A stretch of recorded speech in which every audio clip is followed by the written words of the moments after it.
Hey everyone, welcome to Thirst Impressions. I'm Kevin, and today we're going to be talking about old fashions, oligarchy, and omissions. I'm Spencer, here as always. I'm Belinda. And I am Will. Hey, Belinda, what are we making today? We are making an old fashioned. So you may not know this, but this is the very first cocktail known. Whoa. Like the first? Yeah, like the very first defined cocktail was a liquor, bitters, sugar, and water, and citrus peel. So of any sort, you could have any variety. But then that was in 1806 that they kind of defined that that's what a cocktail was. It was in a newspaper in London. They were like, there's this new thing in town, kids. You got to try it. And it wasn't until the 1860s that some bartender decided to start writing cocktail recipes down. And he called this a whiskey cocktail. And it called for an entire wine glass of whiskey. Ooh. Oh my God. My kind of cocktail. Yeah. So we're drinking a whole wine glass of whiskey today. Yeah. So maybe we should go traditional, really old fashioned, pour an entire wine glass. And then in like the 1880s, like the Waldorf Astoria in Chicago started, for ladies who didn't want to order, strong drink. A wine glass full of whiskey. They would go to the Waldorf Astoria and they would ask for tea in the Chicago style, and they would receive an old fashioned. And I wonder if they got it in a teacup, because wouldn't that be cute? Like a darling little teacup with So full of whiskey. Would this be pre-prohibition then? Yes, very Okay. pre. Okay. 100 years before. So I have tea. yeah, I could do that. that's true. So sugar, bitters, liquor, water, and citrus. So we start with our sugar. So I have these sugar cubes. A lot of times people use a sugar cube. You can use literally any sweetener. So maple syrup, honey, agave. I'm using maple syrup I today. love maple syrup in mine, actually. I bought these fancy sugar cubes at Whole Foods. They're from Mauritius. And I was like, well, guess we'll find out what Mauritian sugar tastes like. So you take your rocks or double old-fashioned glass, throw that in there, and then you can take your bitters, any flavor of bitters that sound delicious to you. Wait. So Belinda, I have a Yes. glass here. So We're making it right in the glass. Yep, we're Okay, making so it in the without glass. any ice or anything? Nope. We start with the sugar in there. So put your sweetener, usually like a bar spoon of syrup or any sort of syrup that you're using is plenty. Okay. So like a teaspoon. You throw that in there, and then you're gonna really douse it with your bitters. I think this is my favorite bitters. I love these lavender bitters by Dashfire. Oh. See, I settled for the traditional Agnostura, and then I added some orange bitters to Oh, I mine. like orange bitters too. That's nice. Gives you another orange punch to your drink. Yeah, well, I didn't have any citrus, but I'm getting ahead of ourselves here. Okay, yeah. So, douse that sugar with your bitters. Getting wet. You guys are always so precise. You need We got wet-ass a sugar. pipette here, or a little Right? eyedropper of bitters. I have so many bitters. It's ridiculous. So get it getting wet there. And then you can take your muddler, unless you have syrup. So I have sugar. So I'm going to crunch that in there a little bit. Break it up. And then you're going to throw in your bourbon. Woo! Not very precise here. I don't really think there's... What's that? Oh, I was just gonna ask, what bourbon is everyone using today? Or what liquor, I guess. Liquor, whiskey, bourbon, whatever. I'm using Four Roses. Or roses. Four Roses is solid, man. Like It is. I happened on it in liquor store one day, and I was like, holy shit, this is good for the price. Right? This is so good. So I'm being a little different. I'm making a Oaxacan old fashioned, which is a little bit of tequila. I'm using Luna Azul. Luna Azul. Okay. And then a little bit of mezcal. And I'm using Marca Negra. Maybe I should do a Don Julio. Do it. Don, what's that? It's good. So I use agave instead of the sugar I cube. splurged a few weeks ago and got some Don Julio Anejo. Nice. It's super Nice. expensive, but it's fun. It's fun to try different things. Yeah. For sure. So go I'm ahead. doing just Oh, your normal Bullet. bullet bourbon. That's good too. Pretty solid, reliable. but I do prefer Four Roses. If I can find it, I'll buy that instead. Right. So it's good to use a good middle of the road whiskey or alcohol when you're making any sort of cocktail. Don't waste your delicious sippy stuff and don't use trash. Just don't use your Japanese whiskeys. Tell you what. No, don't. No. So go ahead and put a couple glugs of, Very technical here. Less precise with the whiskey. We've gone from the eyedropper to a couple glugs. The eyedropper came with glug glugs. Glug glugs. Okay, so we've got our glugs of bourbon in there. Get that quick stir. And then let's put our ice in. And usually they use a big ice cube so it'll melt slowly and not dilute the drink too much. Okay. But I didn't have that. I went and I picked up this at Target. Big fancy one. A lot of times they cut them fresh at the bars out of giant blocks. Ice cube tray? It is a pretty like a deep, nice, big ice cube tray. For our listeners. Yeah, so you can pick up like a silicone ice cube tray. I have one of those fancy like clear ice insulated. Yeah, they're beautiful. I've got an ice sphere. Yeah. Whoa. Gorgeous. I can make spheres or skulls. Nice. Yeah. Skull with that? Yeah. Oh, so I really want to try that. Yeah, I'll put a link in the show notes for those curious. So the point of the big ice cube is so that it melts slowly and it changes the flavor of your drink as you go along. So it's going to get more diluted, sweeter as you go through the drink. All right, now let's do, I'm tipping things over here. Let's do our citrus, right? We're going to have our citrus peel. I got this giant honking orange at Whole Foods today. Holy crap. I know, it's like as big as my head. So just take a nice fat peel off of this baby. Is that a vegetable peeler? It is. Nice. I didn't do well. There. You can give it a twirl and make it fancy. Spritz it over your drink. And that just releases the oils from the peel, right? Yeah. Wipe it around the rim of the glass so you smell that orange oil as you go in for a drink. This is a hot drink. First, we're talking about getting it wet and wiping around the rim. What's go next? Around the rim. Oh, God. Now we're going to put our faces in there and drink it. Cheers. Cheers, guys. How you doing, Will? Oh, I've got this ready to go. All right. Woo. Cheers. Cheers, friends. And to our listeners drinking along. Is that a 32-ounce drink there, Spencer? No, this is the remnant from one of my favorite bottom shelf gins that I turned into a glass. Cute. Oh, nice. I like to cut my liquor bottles and make glasses and other things. Yeah. Wow. God, that's good. Really, really good. So is mine. How's your old fashioned, Will? Is this your first one? Wow. This is my first old fashioned. Yeah. To Will. What do you think as a virgin old fashioned drinker? So I'm not normally one to like whiskey or bourbon. I normally like just whatever gets me fucked up. So like gin or vodka. It'll do the job, Will. I'm telling you.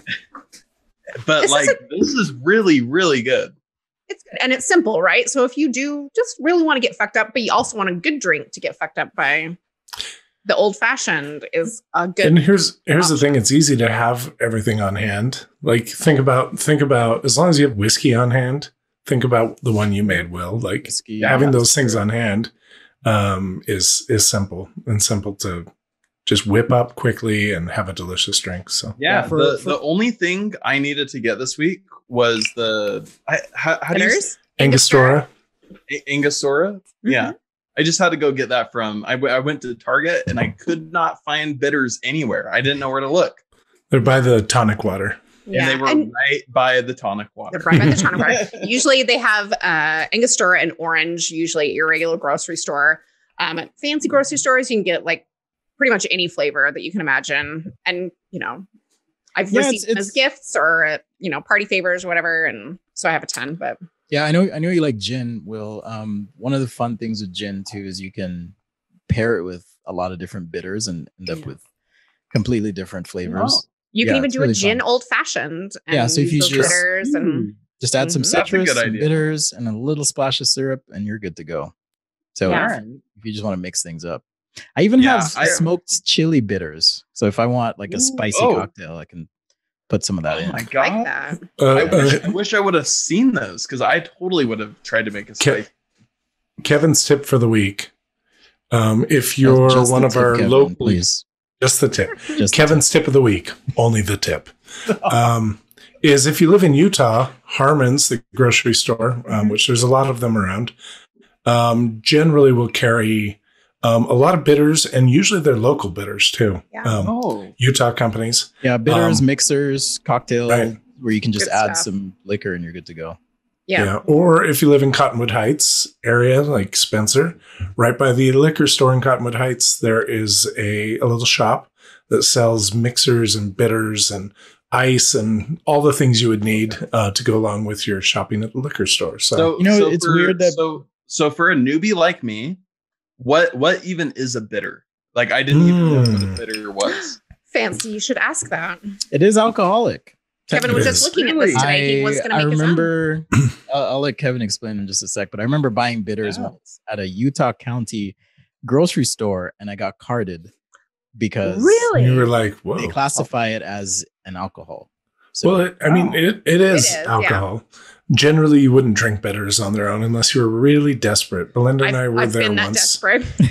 In Tennessee, we came I close. Yeah. I wish I would have known that when I was in high school, honestly. I oh, God. mean, technically, you could drink, NyQuil. Yeah. vanilla Vanilla extract. extract. Yeah. I guess- Almond extract. Yeah. What were you going to say, Spencer? So I hear, anyways. So I So- was so going to is that- say it's weird being in Utah, like, and that liquor store that's close to where I live, and Yeah. we've got the mixer store next door.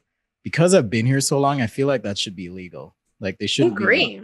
that close in proximity. Do you know what I Yeah. mean?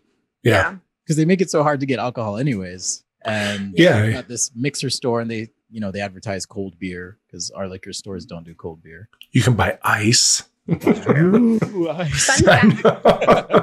fact, another one of my favorite cocktails, the Sazerac, is also technically an old fashioned. And What's the the difference? Sazerac, it just has an absinthe rinse to it. Your favorite, So, Spencer. Yeah. Good God. I mean, it's just a tiny amount. It's just a little bit. But it uses Peychaud's bitters instead of Angostura or any other bitters. And it was actually invented. The whole drink was invented by Antoine Peychaud. It was a New Orleans drink. And yeah. So, Wasn't it? Am I remembering this right? Is this the right drink? I think he was maybe a pharmacist Yeah. or something like Yeah. that. And they would concoct these tonics and various things to heal certain things, which I'm actually a believer in. I mean, Right. I think there's a lot of things that we discount. So basically, this is medicine. well, is an what old I'm saying. fashioned also was kind of considered a morning drink, kind of a get you going sort of Oh my thing. God. A glug wine glass full. In the morning you do You mix in your protein powder. In the Right. morning you do 3 glugs. At lunch you do 2 glugs. That's right. nothing to get you going like, a glass of whiskey in the morning. Mhm.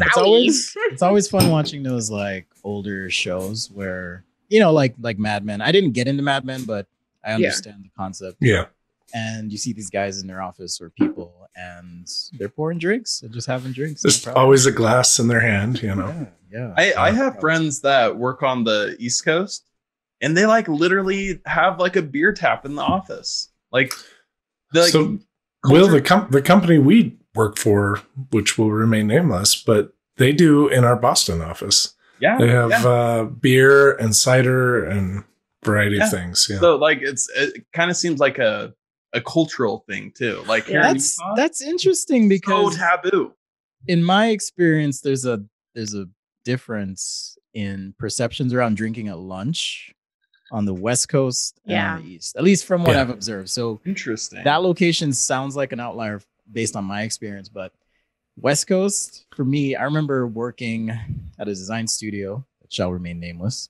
And at 2 p.m. every Friday, the drinks came in and everyone was just still working. Like work wasn't over. We were just That sounds lovely. drinking and having fun. I mean, I wasn't drinking because I was Mormon as fuck then, but Oh, I wish. I remember I Oh. remember hanging out with friends sober. Everyone's having the blast. I'm just like, this is really You're like, oh God, can I get back really to work? sad and weird. man, I have no self control. Like, Yeah. Like I totally was peer pressured into drinking, and I've loved it ever since. Like, thank you, peers. Thank you for pressure. If I had drinks at 2 p.m. on a work day, I would not be functional for the rest of the day, probably. So I mean, 2020 and all, certainly during the day, I've enjoyed a beverage or two, and I can agree. I've never done that. I seem to recall a lunch between Spencer, Will, and I. The concept for this podcast came up, and this was years ago. Yeah. Literally at a taco place that shall remain nameless. And I remember that the 1 hour turned into about 3 and many margaritas later. And then, we went back for the last hour and probably snoozed at our desk. So it happens sometimes. Well, but I think not often. Not often. When we had that like little working lunch, I think we were talking about investing in GameStop, weren't we? Yeah, we thought of that idea like 2.5 years ago. What are you talking about? You guys were way Right? What a week. What a week. I know. Why do we say that every time? It's like, because every week is insane. I know. Because 2021 has been fucking insane. That's why.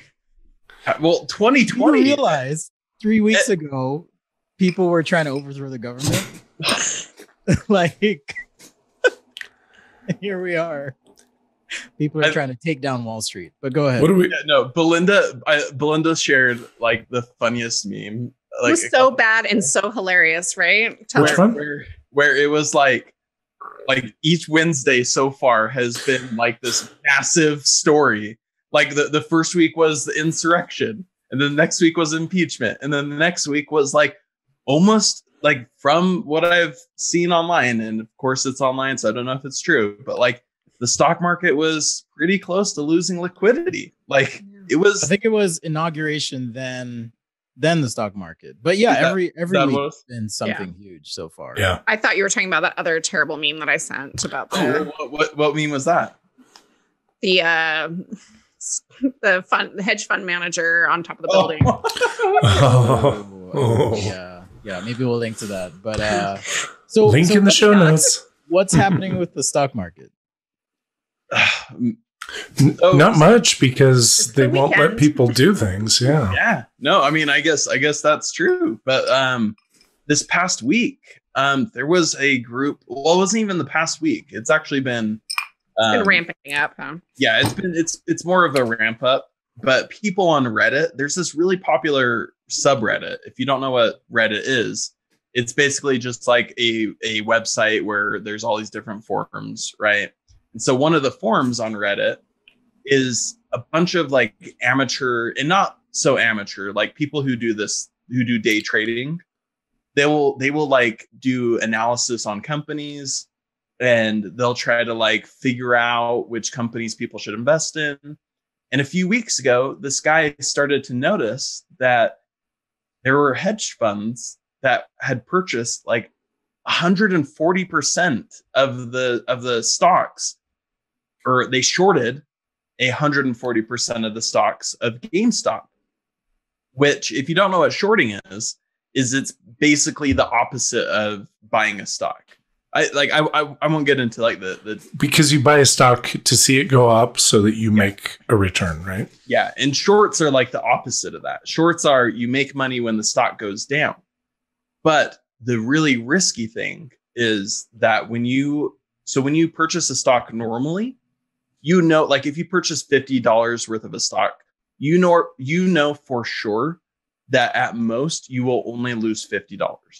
Right. Like I think so that's what you paid. I think we all own stocks on the show, right? Yeah. I think not a lot, but like Well, we at least dabble. are somewhat familiar. Yeah, Okay. we dabble. We dabble. Okay. But shorting a stock is the exact opposite.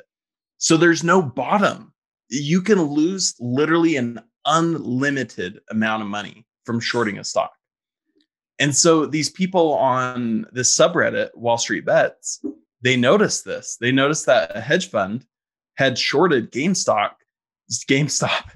at, like, they put so much risk into GameStop And so people just started buying GameStop. And It's I mean, kind of understandably, you know, that hedge Tony, fund. if you just to level set for everyone, GameStop is a physical brick and mortar retailer, specializes in buying and selling games. So the Often pandemic in happened. malls or strip malls. Yeah, I mean, Yeah. you know, we've seen the world change. I saw that, love it or hate it, Amazon is looking into buying shopping malls, for example, to use them as local distribution centers now. Wow. Right. Of course. So the world is changing in the sense that more and more is being moved online.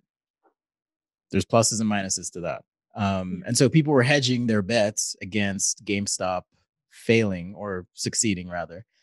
And basically saying, yeah, they're on the way out. So we're going to put our money invested in their failure and we'll see what happens. Okay, I have a question, a okay. newbie question.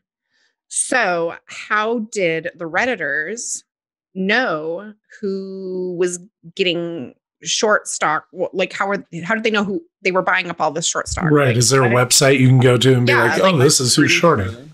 I'm pretty sure that there are like public disclosures where I don't know I was gonna guess SEC filings or something. Yeah, my Oh, assumption, true. I don't know this for sure, but my assumption is that there was some sort of like public disclosure, because when like public companies do things, you have to like like give notice to the market.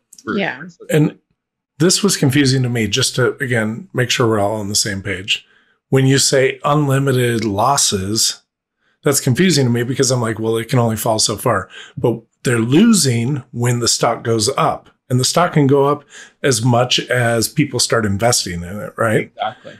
And so the reason it's unlimited is because it's upward, not downward, when they lose, because they have to return the money. It's like if I said to you, hey, Kevin, I'm going to borrow your iPhone and here's the upside. I'm going to give it back to you. So I'm going to guarantee I'm going to give you back that iPhone.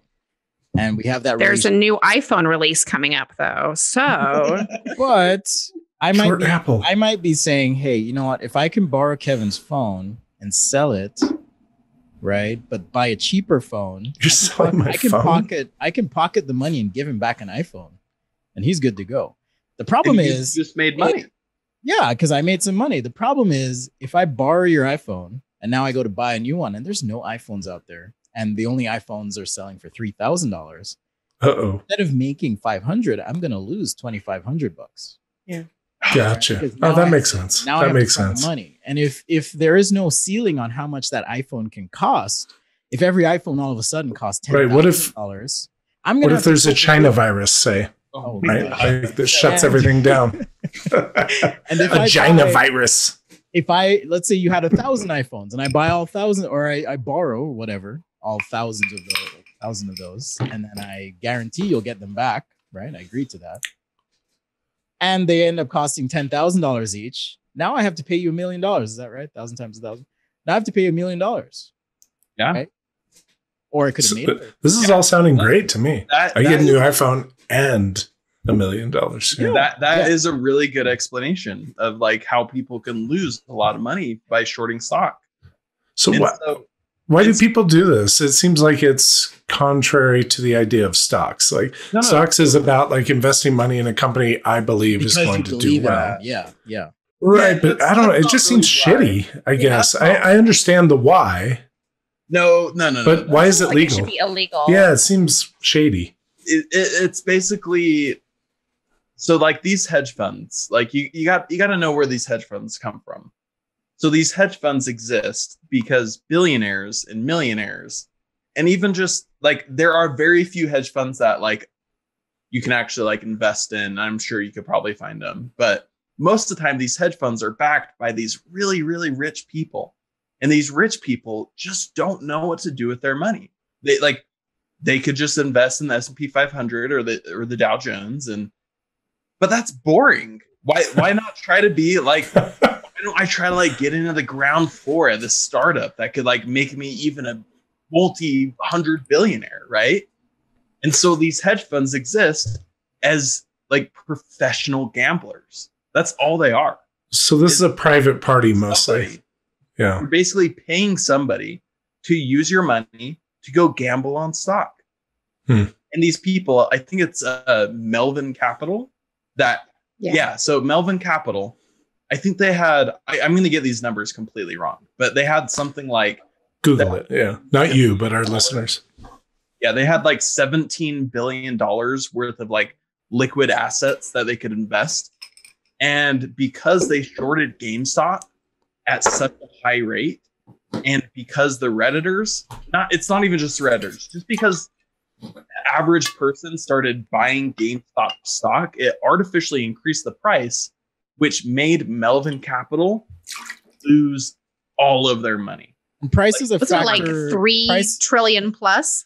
Price Like- is a factor of availability of the stock, right? Supply and demand, right? I mean, Right. I don't know the underpinnings. It is, but when you have like a whole bunch of people buying the stock, then the supply of the stock goes down and the price of the stock goes up. So For yeah, example, Didn't they I actually know- sell more than they had? Like, and that's why. I mean, I heard rumblings that they had Yes. oversold they the stock. they oversold the amount of stocks that could be shorted. So No, it's funny because like I'll take back in 2019, the alternate reality that we miss, flying on a plane, and then you'll hear we oversold this flight. I'm just like, what the fuck are you Oh, talking yeah. Like, about? what the hell were you thinking of? There's 160 seats. What the fuck Doesn't are you make any talking sense. about? Oversold? You know how many tickets you can sell. Why my are you God. doing this? So Yeah. I've never understood that, like overselling.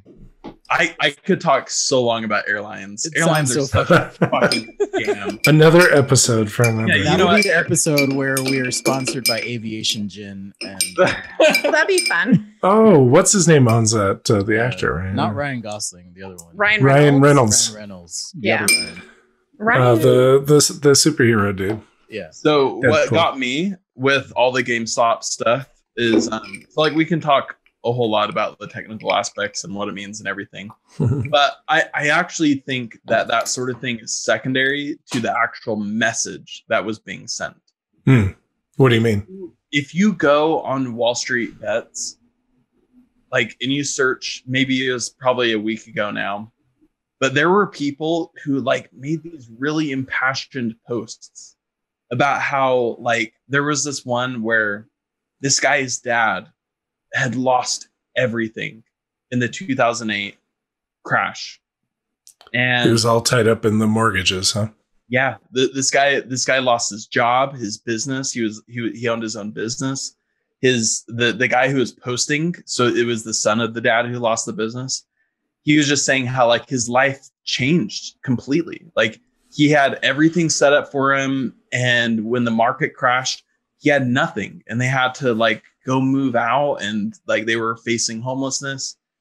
And so the reason why he was saying this is he had the privilege of being able to have money to buy GameStop stock. And basically he said, fuck you. Like Not GameStop, not fuck GameStop. not GameStop, but like the rich billionaires. Because in this person's eyes, he saw in 2008 all these rich people being bailed out by the government, and all the regular people were just kind of left to fend for themselves. Yeah.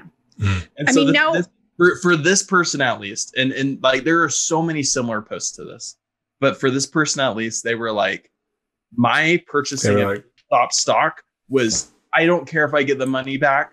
All it is a fuck you to the True. hedge fund managers. But now Off with of the this gambling. the age of the internet now, I think shorting stock is infinitely more risky than it was now that people Yeah. can Right. fuck over people who are doing this, right? And it's one thing if me, just like that hedge fund manager who famously on a video meme was crying about how unfair it was that average Americans were spending their $600 of stimulus money to fuck over the wealthy people. If I could have a It's bitter, worth every penny to do that. Right? to if I be could honest. have a bitter of that billionaire's tears, I would. Oh, we need to make that. I was about to make some bitters. I'm going to make like billionaires' tears. Billionaires tears. Oh, What does it yes. consist of? I guess that's the best question. What is it a Like, billionaire's Piss, vinegar, and tears. Yeah. But It could be- organic. Could have some vinegar. Organic piss and vinegar, of Vinegar, course. salt, I'm not an animal. pickle juice. Yeah.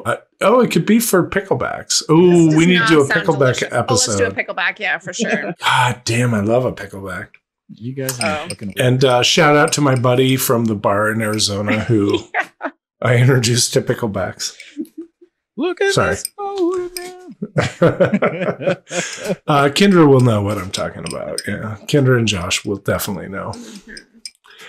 Anyway, so eat the rich, drink their tears. Drink their tears. What else? Spencer and I are in a Facebook group that had some hubbub this week. It was kind of funny. It's in a group of local graphic designers, and generally it's pretty boring scene. Like people will post an occasional meme or ask for a critique of their work or ask on pricing, questions, things like that. It's pretty tame. And somebody got in and wanted to hire a graphic designer. Which, sounds normal. Right. Chill. Yeah. But imagine American Fighter and American Eagle had a baby. Oh my God. And I don't want to imagine that. the baby was It's too horrible. Left It was clearly American. Yeah. left out in the cold to fend for itself, somehow survived, and manifests itself as a design. That's what this person wanted. Yeah. And along with that was the arrogant approach of this petitioner for services. I don't remember the dude's name. Anyhow, he proceeded to get roasted, clearly entitled, which, is a good segue into the other topic, but clearly entitled. He got roasted, blamed, and left the group. Anyhow, it ended up being I think a pretty good experience. We created these, or not, I didn't create them. I bought one of the shirts, but one of the designers created a shirt and it said, "We don't work for free" or something like that. We don't work for jerks. And We don't work he for had jerks. modified the design of the shirt that the man had wanted. Oh, nice. So I'm sure anyone who's done gig work or work for, contract work, things like that can relate in the sense that sometimes people just come across as super entitled. And I don't know what it is. I don't know if it's just the nature of what we do, or people tend to downplay the complexity of what we do, but it can be frustrating, They don't value it, at least, right? They don't value it. Hell, when they don't, people. But I don't think that's just a graphic design art thing. Obviously, it's big in that realm. But like, Will, you're a software engineer. Like, you've done work for people before.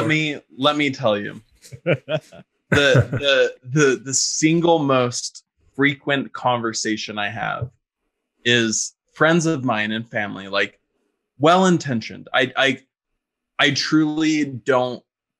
I don't hold any sort of like grudge or judge them at all for sure. Right. But it's the single most frequent conversation I have is like, oh my God, I have this amazing app idea. like if we just like go in on this, like I'll give you like 10%. We'll be instant billionaires. Yeah. Or oh my God, this is the worst. And I've seen this a lot with people from the more graphic design industry saying this, but like people be like, oh no, like this will be great exposure for you. That's like a lot of industries. I'll give you 3% of whatever we make. Well, no. It's not even. They won't give you any pay. It's like literally like you can just put your name on it and you can use it on a resume. What? Are you kidding me? So you're saying I should do all of the work and not get the full amount of pay for it? On the hope, the immaterial hope that this will turn into something. Exactly. Right. But all right, so that takes me though to kind of the elephant in the room for this whole conversation: capitalism. Like, and I'm not saying capitalism's the only wrong system out there. I don't know that there is a perfect system. Obviously, wait. There's no utopia out there that I don't think I've found. I don't think capitalism is bad per se. It's free market capitalism that is amoral, immoral. Here's the way I see it. Okay. So like you guys know, but like for the people watching and listening, I am very much to the left. I know it's very shocking. You're not a MAGA bro?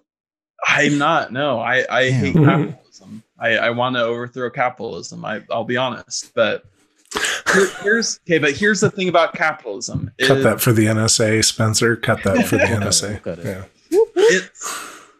Capitalism is an outdated system. It's old. It doesn't work. It's inefficient. It forces people to feed off of other people, vulnerable people, I feel like. Yeah. So why are we taught then?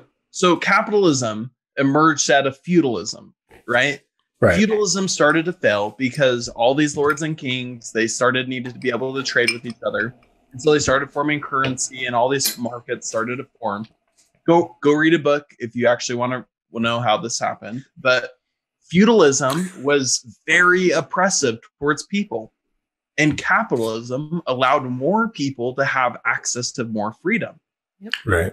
All I'm saying now is that capitalism is the feudalism of today's age. It doesn't allow people to have the freedoms that we can actually give to people. Yeah. We have been able to create technology that allows people to have more freedoms and more privacy and more rights. And we can do this. It's not that difficult if we have the will to do it. But we don't, because people are worshiping this capitalist system of materialism and money over everything, over like profit over humanity, essentially. Well, I mean, I don't know the entire history, but I'd argue that the American system as it is was a rebuttal to feudalism in the sense that, you know, the initial pioneers, whatever you want to call them, founding peoples, Patriots. They left that system, came to America on a hope and a dream, and envisioned a better existence. Oh my God, Kevin! Kevin's wearing a hat, people. The old fashioned is kicked in, but it was a rebuttal to that system, which is understandable. Pendulums swing left to right. Sure. Yeah. I just don't know that it's sustainable. I read a book once, actually on my shelf here. It's called *Sapiens*, and I don't claim it's a good one. Really good book. An expert on human history, but I found some of the quotes and just thoughts just so challenging, I guess, to my own paradigms and what I accepted to be normal. But one of the things the author says by Yuval Noah Harari: how do you cause people to believe in an imagined order, such as Christianity, democracy, or capitalism? First, you never admit the order is imagined. And that's the thing. Money is not real. It's fucking made up. It's like this piece of paper. We learned that this week, right? This piece of paper is worth $20. What the fuck does that even mean? What is $20? Yeah. What does $20 mean? Yeah. It's a representation of my effort. Well, who's to say my effort in this task is equivalent to another person's effort doing something else with a different skill set? True. It's weird. Like, why do these things have to cost money? Yeah. Okay, so let me be there's so many resources if we all work together. Yeah. Well, and also like people really misunderstand. So we're talking like we're being critical of capitalism. Yeah. And like I don't think any of us has really like advocated for a system outside of capitalism. Me myself, I would probably advocate for socialism. But like to me, that doesn't mean, to me, that is the evolution of capitalism. It's taking the good parts of capitalism and the things that work, and we use those and we fix the parts that don't work. Like right now, like markets exist to create competition, to make better products and better services for people to use. But competition is born out of fear, I feel. And capitalism, it is. Like, so it functions because of fear. But it doesn't need to. It doesn't need to. We can create a market system that doesn't rely on fear and exploitation and oppression. We can create a market system that actually incentivizes businesses to actually compete with each other. Like the fact that Google and Apple and all these companies have a monopoly over what people can see online, it goes against everything that supposed capitalists say that they stand for. Yeah. A free market system that allows for competition, it doesn't work. Inside of capitalism, people the goal is to become a monopoly. Yeah. But here, let me play devil's advocate or devil's MAGA it, as the case may be. So you're hearing right now. So there's government, And then there is the economic system that's tied to said government, United States government, capitalism. And then there's all these other things. Like, but so much of what I hear from both sides, but especially the right now, the conservatives, is, okay, so for example, Biden, one of his very first acts was to rejoin the Paris Climate Accord, right? Or climate agreement. Yeah. So the immediate reaction from the right was, well, fuck, you know, we don't live in Paris, but we'll forget about that part. But beyond Ted Cruz's idiocy, people were like, well, that means like 12,000 jobs were just lost because the Keystone Pipeline, which we're in the process of building, which, you know, is now shut down essentially from rejoining that accord or that agreement. That means loss of jobs. That hurts Americans in the bottom line. I'm being devil's advocate here. I don't really believe that, but why does, if money's made up, like Spencer told us, I'm oversimplifying, but if money's like this weird, obscure thing, and government's this seemingly concrete thing, even though it's a little weird and obscure too, but it's real, it's tangible, it's whatever. Why are we ignoring everything in between? So, for example, climate change, that's what the Paris Agreement is about, right? Why does capitalism and or any financial or economic, rather, system count so much? Why does it mean so much? And how do we tie these other things to it if it's always going to mean so much? Is there an answer to that? Maybe there is not. An answer, actually. Okay. It's that the economic system basically controls the political system. Like a person with a lot of money. So, like, imagine that everybody has a voice in this country, right? We all have the theoretically, to say theoretically, yeah. You know, allegedly, like, we do. Like, we technically do because we can speak these sort of things. But somebody with money has a bigger microphone. They have a larger voice that they can use. So the more money you have, exactly. And a billionaire's microphone would be like this big, Kevin. How big is I see your microphone is as big as mine, Will. Size doesn't matter. It's how you use that microphone. God damn it. The game. Unfortunately, that logic doesn't apply to billionaires because I see.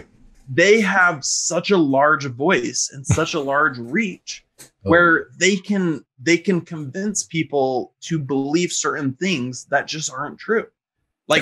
Like being able to convince people that this trickle down economic system works. Jesus over the Christ. Past 40 years, thank you, Ronald Reagan. This is an insane statistic. Over the past 40 years, the top 10%, they have had a cumulative increase in their wealth of $21 trillion. God, what the hell? But for the bottom 50% of income earners in this country, they have lost $800 billion in their wealth. So, and that is that is mostly because these rich people are able to influence the political system in order to change the rules to benefit themselves.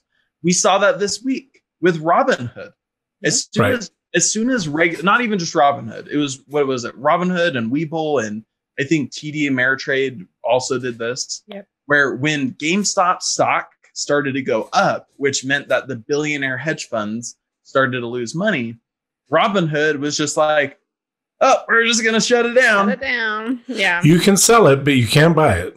Exactly. So they manipulated the stock market in such a way. And also, I'm not a legal expert, so that's not me claiming that they're actually breaking the law. I have no idea. I'm not a lawyer. Insert disclaimer here. We are not financial advisors. We are not legal experts. Don't buy stock on We're strictly drinkers. Buy GameStop.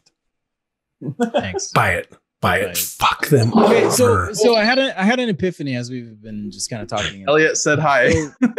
So Did he tip something over? He tipped something over. That is my cat. Do you need Elliot's to clean one it up?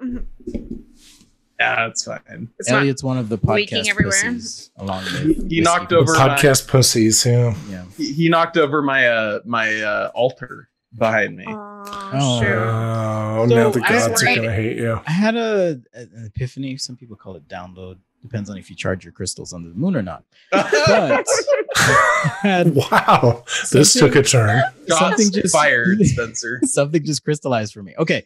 So capitalism, I feel, is predicated on this idea that if I don't do X, then I'm gonna basically perish. If I don't work, Right. I'm gonna die.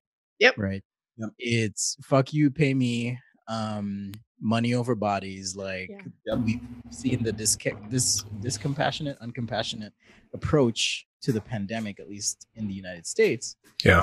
And it's troubling, but I feel like it's rooted in fear of loss, fear of the inability to provide for your family, to provide shelter, things like that, right? Reassurance. Mhm. At the same time, you just mentioned trickle down economics, and it is literally rooted in this idea that billionaires are benevolent benefactors who are going to Mhm. somehow lower their wages and Eat the increase our rich. wages. It's like, what the fuck are you talking about? When have they done that? I mean, you look at CEO compensation, executive compensation. I used to work for a company and I saw the compensation package of one of the people that left, and I was like, holy shit, wow, you left. And you were Yeah. rewarded with multiple times the most effective employee at the company's salary. For what? Yeah. Just Yeah. because you breathe? Like, Yeah. okay. It's this weird relationship. So when conservatives, to me, are fearful of the idea of socialism, I think it's hypocritical in the sense that capitalism and this trickle down mindset is literally predicated on believing that people are well intentioned. Socialism, I think, or democratic socialism, if that's more palatable, is predicated to me on the idea that people will act in their best intentions in a collective sense. And why is that so fucking wild when billionaires have Right. not proven to us that they will trickle down the benefits? Like, No. it's fucking madness. There's data being inputted, right? We have it. So that's It's my there. epiphany. Like, It's not yo, working. Like, you are criticizing people who advocate for social programs or equity or basic income or whatever. At the same time, you somehow believe in your twisted, fucked up mind that Elon Musk or Jeff Bezos is going to be handing you down something, or that They're you're not. going to be like that person. free shipping, Spencer. It's free Fuck that. shipping. This is Fuck that. Free Spencer, shipping to you what? Free shipping that you pay for. you make Yeah. such a good point, because whenever I have these conversations, so I'm very open about my political and economic beliefs, which is why we're all friends, honestly. Yeah, for sure. But the way that I normally like approach this sort of talking point, if you will, is like when people are talking about like, oh, the free market, like we should have more of a free market. It'll allow for more freedoms, blah, blah, blah, blah. And then they start saying like, well, socialism is like the centralization of all the control. And so that allows like bureaucrats to make decisions. But they don't look at Amazon and Apple and No. Google the same way. So Yeah. in even health insurance. So health insurance, a lot of people are saying like, oh, well, like, why should we have Medicare for all? Like, if we had a private health insurance system, that means that these private health insurance companies need to compete with each other and thus lower prices. But that's just not how it works. Yeah. These people, they centralize in their own like monopolistic way the profit, and then the people who need to pitch into the system. I'm talking about like health insurance specifically. Like if you're in like United Healthcare or whatever, and United Healthcare decides we're not going to cover insulin anymore. Sorry, you made a personal choice to get diabetes. Well, you have no way of changing that company's motive to change the rules, because you can't just switch health insurance companies. Health insurance is tied to what company you're employed by. Right. But under a more democratic way of doing health insurance, at least you have the ability of pressuring the politicians. Right. So at least there is a democratic way of making decisions instead of just like, please, Elon Musk, please give us money. Right, like, to our God, Elon Musk. Like Elon Musk, I think it was like 2 or 3 weeks ago, he gave $100 million to some sort of like charitable cause. Well, if you look into his net worth and you compare it to somebody making like $100,000, which side note, he just became the richest man in America, right? For some reason, or the world, but for some reason. And he's making this big deal about how he gave away $100 million. Well, the equivalent to somebody making like $100,000 was something like $20. Like Elon Musk gave up $20. Yeah. And everybody's worshiping for it. So that's the equivalent of when you see someone with this sign at the intersection and you roll down your window and give them 20. That's what Elon Musk did there. That's essentially what Elon Musk did. And yet people are going to make a big deal. People are going to buy more of his stock because, like, look, he's this, what did you call it? Benefactor, this noble. Yeah. Benevolent dictator. Just an update. Jeff Bezos is back on top. Hey. So Jeff Bezos, pay your workers a living wage.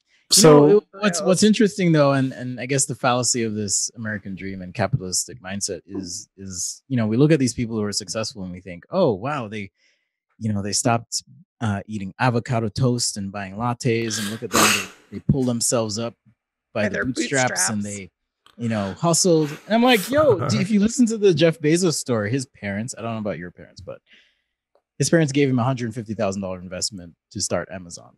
Right. Yeah. And, in the grand scheme of things, it may seem like a little bit of money, but at the same meaning, he has billions, hundreds of billions of dollars now. Yeah. Cool. It paid off. But hey, how many people have parents who have $150,000 to go, hey, here you go, YOLO. It's all good. Good luck with your little hobby. I mean, granted, he did better than Trump did. Your little fucking hobby. Yeah. How many people have parents who can do that? Nobody's arguing that he's a smart guy. He is. He's a very smart guy. So is Elon. I liked earlier today, Belinda gave me a good idea. Well, she didn't give me the good idea. She had a good idea. Morning. Was it Tiger Bites? What was it wasn't Tiger Bites. Yeah, Tiger Bites. That's a venture. Oh, wait, it already exists. But different Tyga. Hashtag Tyga, if you're listening, call me. But no. Belinda had this fabulous idea. Once you hit $999 million. I didn't have this idea. Okay, it was a tweet, but she put the idea in my head and I really loved it. Then at that point, I mean, our top two right now, Elon and Jeff, are already trying to do this, should be sent to Mars to start on level 2 of the game we call life, right? Like they've won. They won capitalism. They won. They're the benevolent dictator / benefactor. Like, awesome. Get on your fucking rocket, go to Mars and start over, right? Like, when you get to a point in a video game where you're just like, I can fucking win every time. Like, it's boring. It's stupid. So that's where they are. That's why they create hedge funds and that's why they fuck with people. So this is called prestiging in Call of Duty for the people who play video games. Okay. I know this episode sounds like it's all over the place, but as an aside, I Googled Tiger Bites. It's a real thing. I did not. I know. You didn't know? No, Belinda, have you had them, Belinda? No, somebody told me at work on Friday, and I was like, he's like, there's like this. He's like, I heard there's this thing in Salt Lake called Tiger Bites. It's made by some Tiger. I was like, I'm putting this in the show notes. And he's like, guys. oh, I guess. This is unreal. This is unreal. Okay. Some context for our listeners, because there needs to be context. This is so inside baseball. Now, careful. We had a pre-show discussion. I'll be careful, Kevin. We had a pre-show discussion. Kevin was, I'll just say, lit. Inebriated. Kevin would never. All of a sudden, he was talking about Tiger Bites, and we're like, "What the fuck?" And he asked his kid to go get some Tiger Bites, and his kid's like, "McDonald's." I didn't think this was. I thought it was like the Travis Scott meal, right? Like, Kevin. I know all black people look the same, but Oh. All right. With that, I'm turning off Tyga. No more Tyga. We love you, Tyga. Like, I hope you follow the show. Oh my god. No, I'm just kidding. But Like- on another side note, when I first moved to the United States, I'm actually from another country. When I first moved to the United States, I thought all white people looked the same. So There you go. We kind of do. okay. Back To to be the main. fair, Back to the We're main- white. Wait, So wait, there's wait. that. To be Speaking of fair, Tyga Spencer, bites. Yeah, go ahead. I can't tell the difference between like Oh my blonde women. I'm not joking. Okay. I was like, what's he gonna say now? I saw Spencer like, I'm oh, like, fuck, this is the last episode. It's over. No, Like, like there God are damn. like pictures Episode of 4. like people who are like on Twitter who are like, oh, it's a pack of Karens or something. yeah, And I'm like, in their oh my denim God. jackets and blonde weaves. Yes, I what is a love pack of Karens called? Like, you have a These- murder of ravens? Like, what's a pack These of Karens a called? quarrel These of people- Karens, or A quarrel of Karens. May I ask- a complaint of Oh, Karens. yes, That's- there you They go. look the- exactly the same. They're the same person. Oh, It's dear. insane. Their especially knee-high here. boots and denim jackets. especially here. Yes. But yeah, Kappa Wedge cut. Like, I wish it's hard because on the one hand I can understand the appeal of a free system, but it's not free. Mhm. No. There's so many people pulling strings. There's so many disadvantages and advantages at play. Yeah. So And let me we throw are in. so far down the path. Like, I don't know if there's anything left but tearing it down and starting over. But go ahead. So let me throw in my point of view on this. Please do, Will. So like just when we just talk the tip about, of the point, though. I'll try it. I'll try just the tip. But you know, so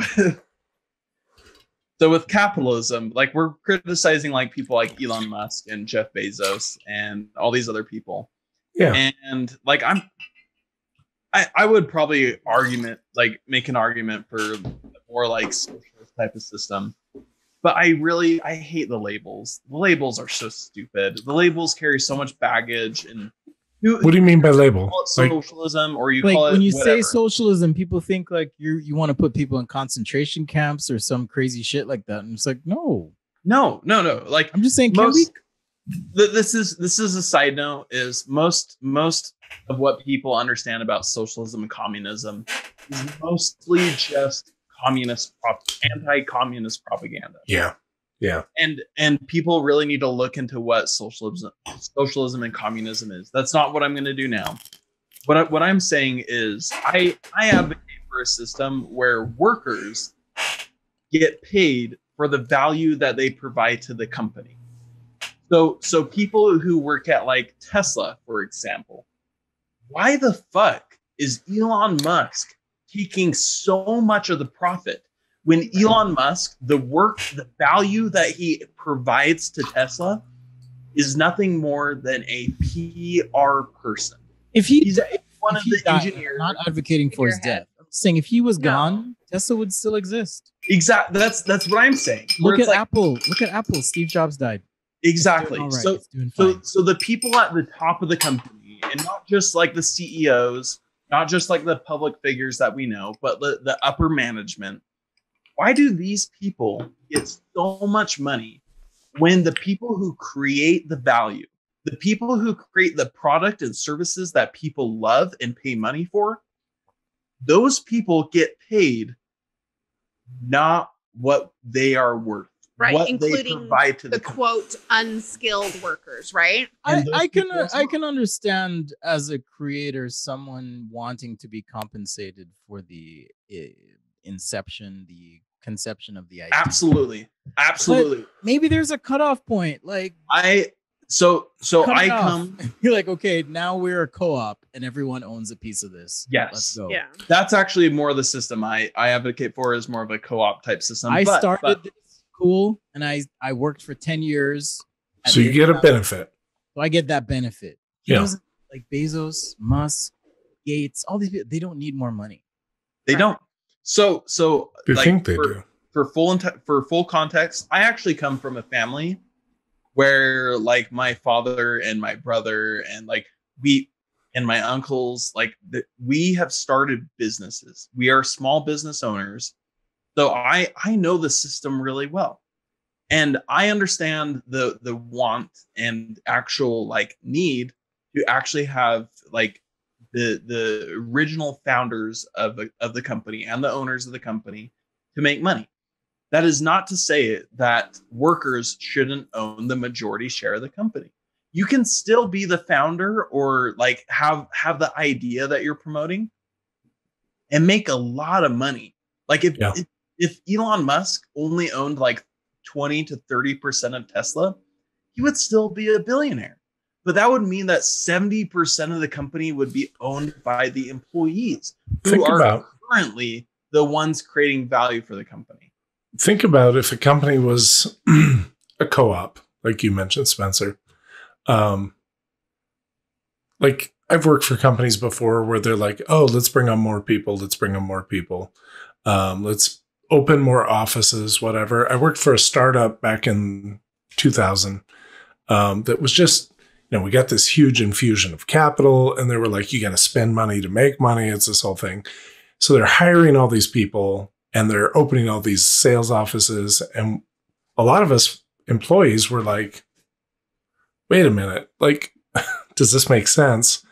Fast forward, a year and the stock market explode, or the tech bubble explodes basically back then. And all of a sudden the company's no more. But I even see it now in companies. I won't say the one I'm working for, but like in lots of companies where it's like, oh, we want to do more. We want to grow faster. So let's hire more people, which right now I'm like, cool, awesome. Like less for me to do. Like that's awesome.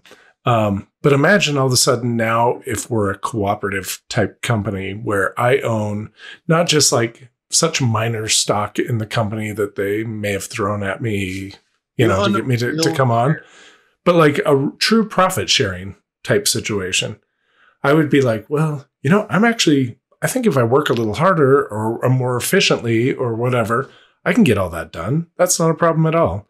And oh, by the way, you really don't need to upgrade my computer. Like, let's not waste money on that because I know it's going to come back to me. I know the decisions that I'm making on a daily basis as I do my work are going to drive me to be more efficient, more effective, more profitable for my company, and therefore more profitable to me as a person. Exactly. But right now, I mean, not me personally, because I care, Mr. Employer. But for a lot of people, it's like, well, fuck the man. Like, whatever. Like, hire more people. Good. Because I want to take those 3-hour lunches with Spencer and Will and drink margaritas, So let me just like step off my soapbox with one final comment. Okay. Because I get on these soapboxes. Everybody who knows me knows that I love soapboxes. But we love you on your soapbox. I appreciate it. But like it's I'm not advocating for like an overthrow capitalism. And most like socialists and anarchists, they're not advocating for the type of like, oh, let's overthrow capitalism and like replace it with a completely different system that nobody even knows. Like nobody is actually saying that. Well, there might be one or two people because like there's always outliers for sure. Yeah. For sure. But mostly what people are talking about is they just want the acknowledgement that the system we have now is not as good as we could make it be. True. There is a system out there, whether it be socialism or some sort of like socialistic, capitalistic type of intermix, like a mixed economy sort of thing. We call it a mashup, Will. A mashup, exactly. Socialism featuring capitalism, right? But like this system does not work. We have veterans that are sleeping on the street. Right. We have children that cannot eat. We need a system that takes care of these people, because if we don't take care of these people and educate our people, and when I'm saying like our people, I'm saying like fucking human beings that exist. If we don't take care of each other we're all fucked. The only people that will win are the rich people who have the means to win. True. We need to like team up together and make sure that we have a system that actually works for us and not. And we'll let Elon and Jeff take care of the Martians. Like they got it. in my cursory studies of history, one thing I've realized is that humans would not be where we are without some collective effort. True. Absolutely. Like straight up. So Absolutely. I think we're kind of fucking ourselves by saying capitalism is the way. Let's go. You know? Yeah. Right. At some Kevin point, and sure, nonprofits do what they do, and you've got NGOs and things like that, but it's not enough. It's not saying that all parts of capitalism are bad. It's saying that capitalism is not sufficient to today's needs and not sufficient to yesterday's needs either. But like we're living in today. Let's make a system that works better than capitalism. For That's more than true. 1%. Yeah. What were you saying, Belinda? The powers that be, you know, that are kind of pulling all the strings, right? And so like Kevin and I had a rant this morning because we were talking about so did you guys hear that story about those that casino owner in Canada? He and his wife posed as hotel workers so they could get COVID vaccines meant I didn't for realize there were indigenous casino people. owners, but I heard about it. Yeah. Yeah, millionaires, right? Yeah. And Skipping so the line. Wow. yeah, like big time, right? So my question to Kevin was like, does a person's net worth as far as monetary value go inflate their sense of self-worth as a human, like to the point where they do an action like that, like where they cheat the system and take something from somebody below, right? Does it inflate their sense of self-importance to the point where they're going to take away from other people? Whether it's spoken or unspoken, I feel as though rich people are held in higher regard than poor people. Like that's, or just even normal always, people. I don't even wanna that's use the always word been poor. that. Right. That's how it's been. If Bill Gates fucking dies, people are gonna be like mourning and wailing. Some people will be like cheering, whatever. But the fact that this person receives recognition is literally directly tied to their net worth. Right. No, I think it definitely builds up. That's why you get like that crying hedge fund manager or whatever who was like, oh my god, oh my god, you're cheating us wealthy people. He literally said that. Yeah, you're cheating us. This is he's like, this is bullshit, man. Like, literally, that's what you guys are fucking doing. It was so beautiful. It was so beautiful. Literally what you are doing. We'll have to make sure we catch that link, but it's like literally that's what rich people do. They and they feel they make themselves feel okay about it by saying, well, clearly I'm the one who is intelligent enough, connected enough, better than whatever, because otherwise I wouldn't have all this money. Well, I mean, we come from a religious background where we were literally told, if you're righteous, you'll be financially rewarded. The thing is too, like rich people look out for each other, right? Yeah. Meanwhile, the rest of us are just like fucking trying to survive and figure shit out. It's a different system for them. We're so distracted and trying to like just make sure we survive. Like there's no time to think what's more. You know, let's have our money fuck itself and make more money, which is and honestly a line I stole from a Netflix documentary. But that's literally how rich people make money. The money fucks itself and makes more money. That's where the dynamic, Spencer, is. I think it is an intentional and conscious decision by capitalists to make. Because when you keep workers down, when you make it so that workers have to actually rely on their wages on a weekly basis, they do not have the free time to create products and services that actually compete with the bigger business. So I have friends that give me shit. So I'm self-employed now. I used to work for a corporation. I've started a business in the past. I've worked for small businesses, you name it. I've cleaned floors, cleaned up shit, whatever. I've run the gamut of experiences. And it's interesting as I moved into this phase of self-employment. It's not a matter of like being unmotivated or not talented. It's like literally like I hate saying this, but I'm operating out of a place of fear. You know, I've got kids I've got to support. Scarcity, right? Like, yeah, it's a scarcity mentality. Yeah. And even I'm a creative person. I do creative things like Belinda. And I often wonder, hey, if I didn't have to worry about healthcare, how much more could I do? If I didn't have to worry about somehow mustering up X thousands of dollars a month to exist, to literally exist in the world, what more could I do with my talents and my time? Oh my God, Spencer! Like you keep on bringing. Sure. Not everyone's built like me, whatever. Just to Of course, play devil's advocate, like Kevin, conservatives somehow think that if you give a quote unquote handout, which I consider to be, it's not Kev. It's like tell us that people will lose the fucking will to live, and it's like no, I want to maintain my life or increase. Like it's not about just be healthy, Spencer. Just be healthy. God, oh my God. Yeah, but like that's the thing. Like that is the thing right there, where like you are concerned about healthcare, and it's not even just healthcare. It's education, it's housing, it's food, it's security. Like if you do not need to worry about those basic necessities that should be considered human rights, because we need those things in order to live in a productive capacity. If we do not need to worry about those things, we have the ability to actually start competing in the free and open market. Right. So this is where like this the socialistic view of how things should work is actually beneficial to the free market capitalist sort of thinking that self-proclaimed capitalists say that they believe in.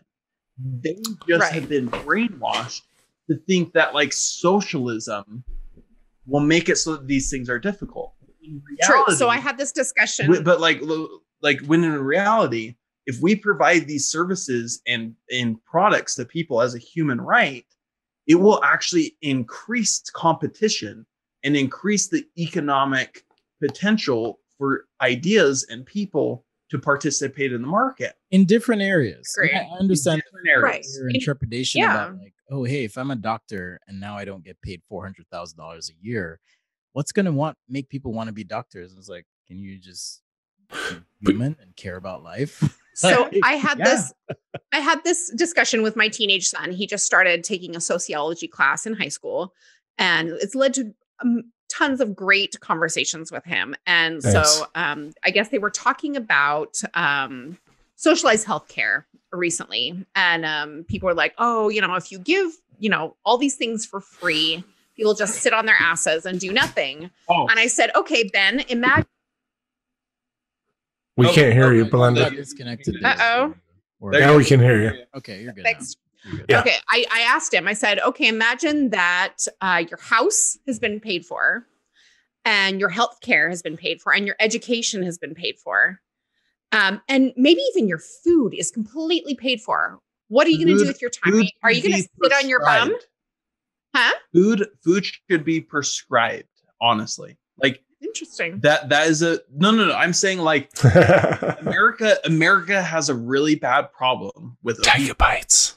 Look at me. I want Tiger bites. Food was prescribed. We're all well fed, but like go ahead. Yeah, like I mean, if you get all those things for free, are you going to sit on your rear and do nothing more, right? To contribute to society? Are you going to want a car? Are you going to want to travel? Are you going to decorate your house? Are you going to want to like go on activities and do things, right? Like what? Obviously, there's more motivation to do more, right? Like nobody's going to just sit. I mean, there might be a couple people that are like, sweet, I got all these things. Small portion of people. Yeah, they got the new gaming system. There's a weird relationship between the quality, going back to Will's point, the quality of food and pricing, where food that is calorie rich and less nutritious and worse for you is cheaper and more accessible than food that is that's almost a whole episode. I get it. Oh, it plays totally into human nature and all that. It's an episode on its own. I get it. I do fundamentally believe in free will and choice, but the basics, I agree, in a nutritious sense, could be, I'm not going to say should be, but could be provided. And that would be awesome. I agree. Yeah. And like you said, Belinda, hashtag free will. Imagine what you could do if you didn't have to worry about your housing and your food and healthcare, like whether or not this pandemic, like when the pandemic happened as a self-employed person, I was like, oh shit. And Free is a weird word. Free is a very weird word. Right. Because when you say free housing, free healthcare, guess what, motherfuckers? We pay for the government. We all pay for it. So like, it's not really free. It's us allowing everyone who pays into the system, and even those who don't, children and things like that, to receive compensation, if you will, for paying into the system. Well, eventually they will participate in paying into the system, right? Right, so right now it's very much Mega Millions. And feeding them is obviously in all of our best interests, right? But the system right now is Powerball. It's fucking Powerball. We all pay into the system, and one person or a handful of billionaires get a vast majority of the benefits. And the rest of us get a little bit that goes to paving roads and stuff from the, Mega Millions taxes or whatever. But mostly it's a handful of people who get the billions to millions of dollars off of it, and the rest of us are left holding scraps. Right. And that's kind of the point I was trying to make earlier, where talking about how like these really rich people have a larger microphone that they can use in order to influence politics. Yeah. The type of system I'm advocating for would be a more democratic system where people have a real voice in the decisions that are made about our society. So so like when people talk about like, oh, well, socialism will like create like corrupt politicians. I agree. Under our system, oh my God, if we just like tomorrow switch to like, okay, well, we're a socialist country now. Sorry. No, that would be fucked up, because we have all these politicians that are bought and owned by these multi-millionaire and billionaire people and businesses. Right. I am advocating for a system that allows regular people like me and you and our listeners to have a actual real voice in the decisions that are being made in their workplace and in the political system. Yeah. So we have approximately 1.8 million ideas for other episodes that have come just from this discussion. Education, don't even get me started there, because we can't go there. Food security, like so many things that we could talk about, but I haven't been keeping track, but I think we've gone quite a while. So is this a good place to end? It's all good. I think so. There's so many things we can talk about. That Whiskers. This is Whiskey Puss. For those of you watching on YouTube, and if you're not, you really should go subscribe. You can see Mr. Whiskers hanging out on Belinda's lap. Pink. Is that a pink or purple fuchsia bow? It's a winter themed. It's red with white snowflakes on it. Okay. Whiskey. Yeah. That's beautiful. So cute. Yeah. Oh, can I make one final point? Yes. Please. Yeah. So I think the stuff with GameStop is kind of I think it's indicative of people waking up. I agree. Are you talking about some QAnon shit? Waking up? No. Absolutely not. I'm just fucking with you. I'm just fucking with you. I'm talking about Will's QAnon. Will's Q. I'm talking about like a general awareness that is being made, similar to like in 2008, or not 2008. I think it was like 2010, 2011 when Occupy Wall Street started to spring up. Right. I think there is a general awakening of people who are realizing like, oh, fuck, the system is rigged. Yeah. It's not working for us. And I think you see that as like the evidence of like the Bernie Sanders campaign and the movements that have spurred because of him. I'm pretty sure like this GameStop, fuck you to hedge fund billionaires is indicative of people actually like realizing, oh my God, our system's not working. We need to make it better. So I haven't paid much attention to what conservatives are saying about the whole Wall Street debacle, the whole GameStop thing. That's interesting, because there was a little bit of a battle between AOC and Ted Cruz. Yeah. Asshole. Wasn't a battle so much as they agreed, and then like, you're right. Wait a minute, what the fuck? You tried to murder me? Yeah, or have me murdered? Good. So I appreciate the sentiment, but Everyone, please look up the tweets. Maybe we should I even love put you, AOC. put some screenshots in the show Screenshots of notes. the But tweets, yeah. AOC, come on our podcast. yeah, no, Yes. there was examples of Donald Trump Jr., Ted Cruz, like extreme conservatives and extreme liberals all being like, well, this is fucked up. Like, Yeah. how can this happen? Like, people are just buying stocks. That's a legal thing. That it's not only legal, it's encouraged. It's And like Ted how we Cruz's- build the American economy, right? Ted Cruz's wife works for Goldman Sachs. Really? She's one of these people. She's one Oh, of these shit. people. Shit. I had no idea. Divorce coming soon. Yeah. No. Anyways. All right. Well, this has Yeah, been a we'll- great discussion. We'll Yeah. have to talk about the whole conservative angst and censorship and all that again. I think Absolutely. it's still a Agreed. thing. And- I was just glimpsing Ben Shapiro's Oh, Twitter. Oh, Jesus What has he Christ. said? You know, I appreciate his shtick Shtick. at a distance because I get what he's trying to do, but it also creates some blind spots, I think. And Ben Shapiro is a bigot. You appreciate his shtick more than his wife appreciates his So dick. you might call him a bigot. I call him. I say he's objective to a fault, and it's hard to approach objectivity. without Okay, wait. Let me Yeah. just some clarify. serious blind spots. Go ahead. Let me Yeah. just clarify. Go ahead. He is a bigot towards Palestinians trying to assert their right to live Absolutely. on land that their ancestors have occupied for centuries.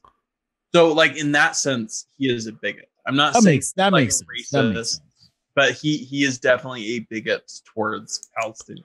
Wow, I don't think we can go to like the Jewish Palestinian conflict Oh, No. It'll be in this another episode, but 4 hours. yeah, Only take 5 maybe another, yeah. And his wife dry AF, right?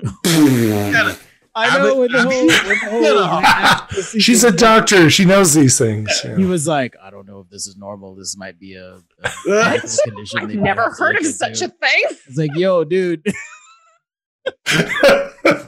Wet ass P word. That sounds like a medical condition. I'm like, yo, There's some holes in this house. There's some holes in this house.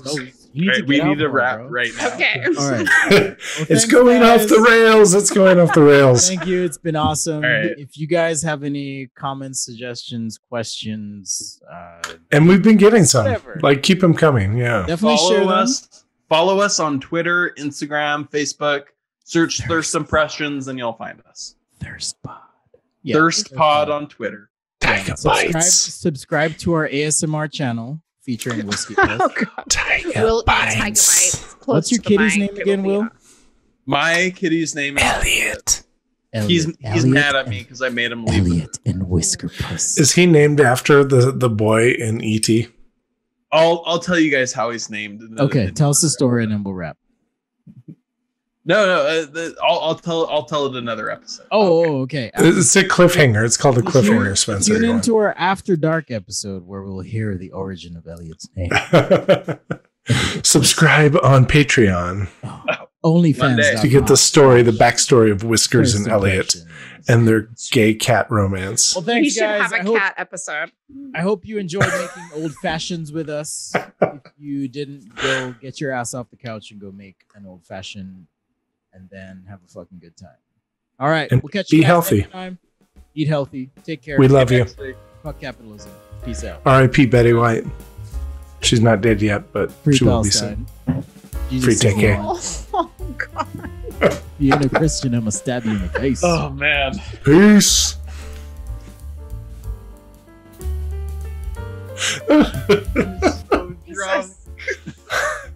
I am so drunk. Dorito dust on the testicles. Oy. No Cool Ranch, please. I'm sorry. I just started going off on capitalism, and I just That was great. Beautiful. Did you do guttural like? I think this was a long one. That's what she said. Hello. I think it was Welcome to the podcast. it was like an hour and a half, right? No, I think it was like 2 hours. Welcome to Just the Tip, featuring.